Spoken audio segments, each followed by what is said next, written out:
guys, Sid from Sid's Trains here, and today we are going to be reviewing and running the Lionel 1998 Line SD60M. So to start out, I'm going to give you some information on this engine, and then we're going to go take a look at some of the detailing, and in the end we're going to run it around the layout for a little. So starting out with some basic information on this engine. Being from 1998, it is not legacy controlled, so this engine has Trainmaster Command control. It has Rail Sounds 3 with Tower Comm and Crew Chatter. It has operating ditch lights, a strobe light, a cab light, and a backup light. It also has 2 operating couplers, dual Pulmer motors, and magnet traction. So one quick note before we go in for a closer look at some of the details on this engine. I would like to mention that this is one of my first ever mainline diesels in my collection. It may not seem like that because I've shown you a set of New York Central GP9s before. While I have shown you those are actually not mine. Those are my brother's. So this engine here is my first ever mainline diesel in my collection. So that's one reason why I'm showing you this, and another is because this is just an amazing engine, and I'd like to show you the features and some of the great things this engine has to offer. So now let's go in for a closer look at some of the features and some of the details of this engine. Starting out at the front of the locomotive here, we see the Lionel electrocoupler, which can be thrown from the Legacy or TMCC remote. Right below that, there is this separately applied plow, and it can be taken off or added when taken out of the box. There, right above the plow, there is 2 ditch lights which are operational when running this engine in command mode. If you're running this engine in conventional mode, these will not operate. They will just stay lit and not flash when you blow the horn. Moving up, we have a handrail and a nicely separately applied metal chain. On the front here, we have crisp Line lettering and striping. On the sides of the front, there are separately applied handrails. Then there's a separately applied ladder here, and there's also a molded-in door here, which does not open. And one thing I'd like to say before continuing on is that this engine has a decent amount of molded-in detail because it is from 1998, and this was the start of Lionel's trend in making more scale oriented trains, so it doesn't have a ton of separately applied detail, but there is a decent amount. Moving on to the top of the hood here, we have 3 separately applied handrails and then 2 separately applied hatches. Here we have the cab windows, which have separately applied clear window inserts. Up top here we have a very nice headlight, which is very bright when on, and there's 2 number boards here with the road number of this engine, which is 5500. And on top we have another handrail, and then on the fronts here we have more handrails as well. And if you can see on top here, we also have an operational strobe light. And now we'll move to the side of the engine so you can get a good look at the side of the cab. Moving to the side now, you can get a better look at the cab windows and some more markings. We have clear inserts in the cab windows here. There is a molded-in toolbox here under the cab. There is crisp numbering and lettering down here. This says SD60M, and then we have clear 5500 on the side. And from this angle, you can get a better look at the number board numbering. As you can see, it says 5500. And again, you can see the other handrails on the side of the engine and the strobe light. It may be hard to see, but these, let me turn the end a little so you can get some light on them. There we go. These truck side frames are, these are all molded in, but there's pretty good detail on them for being from 1998. And you can get a better look at this molded in toolbox as well. And we also have molded in rivets around the windowsill. And you see the start of the handrails here. So now let's move down the side of the engine some more and look at the great Line lettering on the side of the engine and some of the venting on the side as well. So moving down the side of the engine some more, we see the continuation of this handrail here. This handrail is actually made of metal. It is mounted to the frame, and then the shell goes on top of it. We see the crisp Sioux-Line name, and then the Sioux-Line striping. You also see these vents here. These are nice vents, but they are not see-through like some of the newer engines. They are solid on the back, but they are still a nice touch.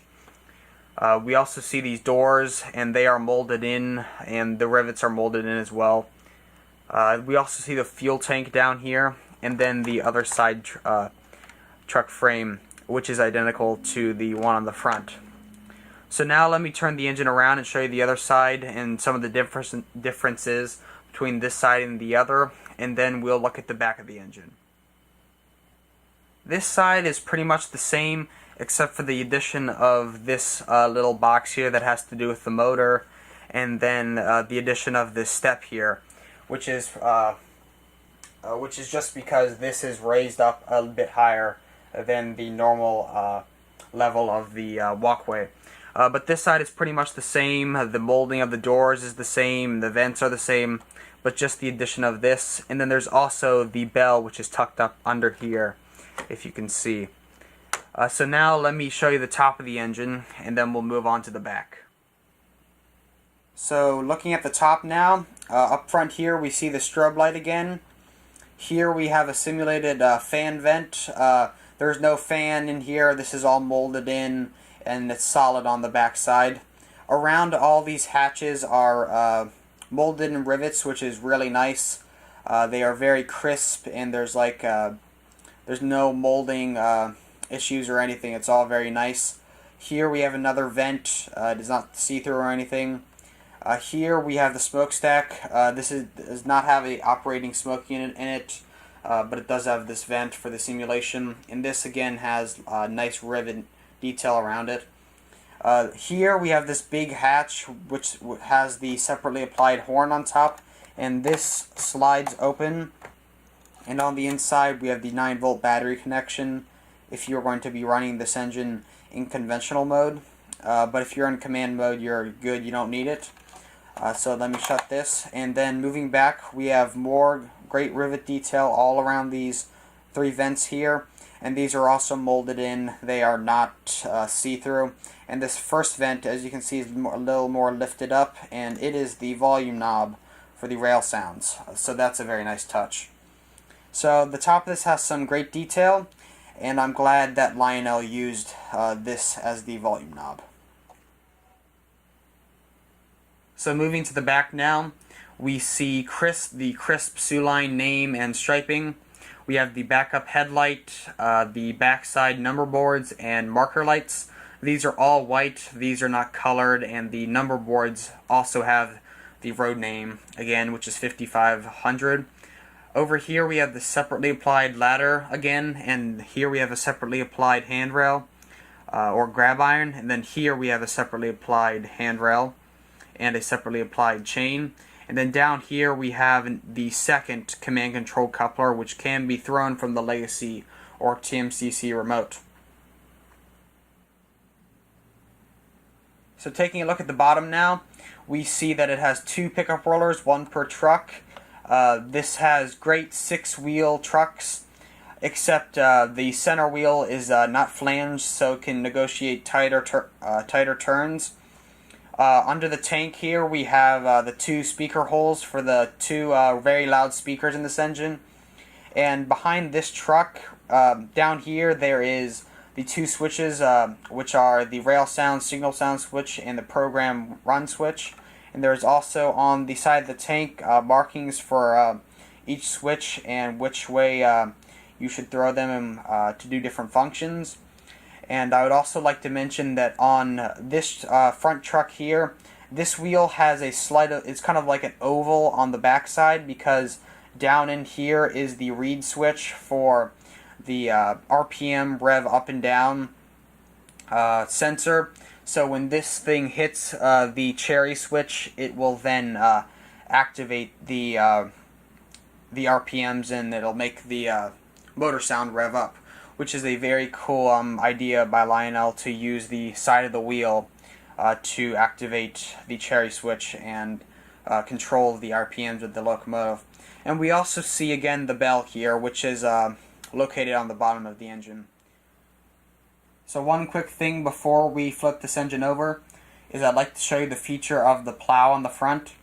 The plow does not come attached to the engine when you take it out of the box, but I have now added it onto the front, and to take it off I just use a screwdriver and apply some pressure and pull out, and then each peg will come out of the holes, and then this is how it comes out of the box. It's just in a little bag in the box, and then to apply it, you take these pegs and push them into the holes, applying a little bit of pressure on each, and then once you've gotten each one in, that's all you got to do. The plow is now in, and I prefer the plow to be on. It's really up to you whether you want to put it on. But now I'm going to flip it over and show you some of the sounds, and then run it around for a little. So with track power applied now, let's start this thing up and listen to some of the sounds, and then run it around for a little.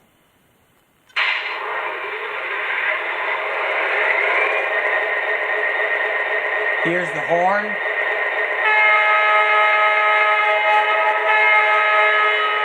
As you can see, the ditch lights are operating when I blow the horn.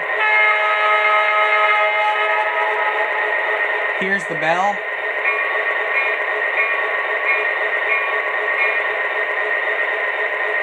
Let me show you the RPM levels up and down.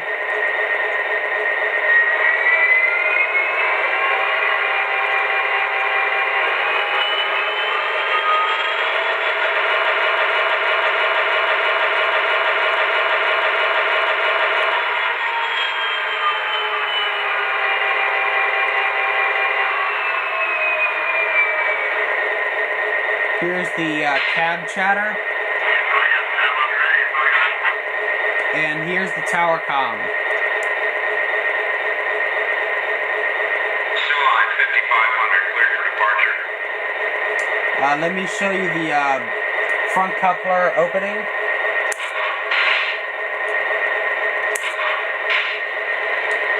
So now let me pull some cars up to it, and I'll run it around the layout for a little.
So as you can see, guys, this is a great engine.